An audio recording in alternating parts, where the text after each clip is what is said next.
ปลายดีน้อยเองซื้อผ้าเพื่อเป็นสมาชิกสาขาร่วมพระบางในบทบาทค่ายและบริการลูกค้าเมื่อนี้น้องจะมาดูเพลงเกี่ยวกับการติดตามคุณภาพนี้นะเจ้าซึ่งมีขั้นตอนเนี่ยได้ข้อติดตามชมได้เลยนะเจ้าการติดตามคุณภาพนี้ก่อนเอ็นเมื่อเราเข้ามาในลิงก์คุณภาพนี้รวมเลยเนาะจากนั้นเราก็มาต้นฉบับ DPA นะเจ้าแล้วเราก็ไปดึงข้อมูล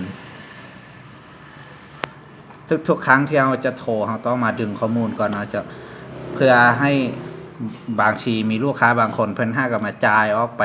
แล้วเราบดดึงเขาไปเข้าไปเบิ้งมันอาจจะยังบ่ขึ้นให้เราต้องดึงก่อนนะแล้วก็มามันจะเป็นแบบนี้เนาะแล้วก็ไป BCT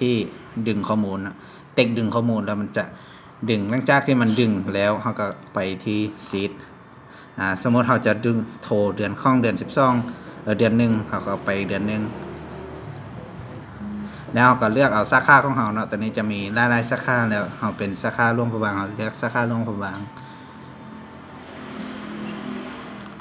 จากนั้นเราก็มาเข้าที่ซีด A1 นะ MSDB แล้วเราก็มาเบิ่งคือมื้อนี้เป็นวันที่19ลูกค้า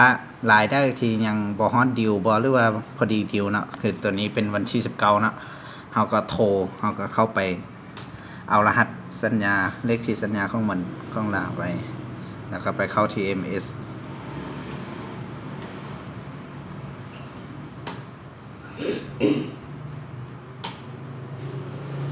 เน็ตมันรักษาได้นึงนะ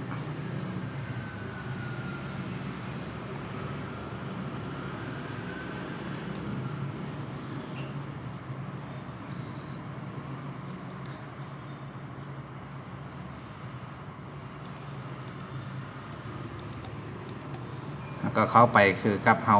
หับค้างวัดธรรมดานะแล้วก็วางเลขที่สัญญาใส่ห้องเลขที่สัญญานี่แล้วก็ค้นหา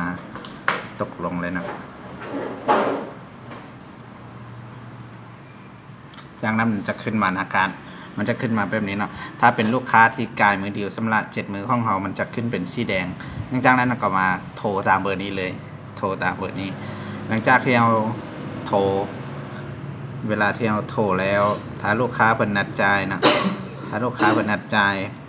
วันที่เท่าไรเราก็ไปใส่อยู่ท้ายนี้ว่าเราโทรมือวันที่เท่าไรลูกค้านัดจ่ายเป็นวันที่เท่าไรถ้าฮอดมือลูกค้านัดจ่ายลูกค้าบ่มาเราก็โทรอีกทีนึงเราก็เข้าไปเบิ่งแล้วก็โทรอีกทีนึงเจ้าแล้วก็การโทรการโทรคุณภาพนี้ที่เราจะได้คุณภาพนี้นั้นเราจะได้ลูกค้าจะต้องมาจ่ายบ่เกินในมื้อเดียว7 มื้อเนาะถ้ากายนั้นไปเราก็บ่ได้คุณภาพนี้ของเดือนนั้นนะเจ้าเราจะได้แต่ตัวรวมของเดือนเจ้า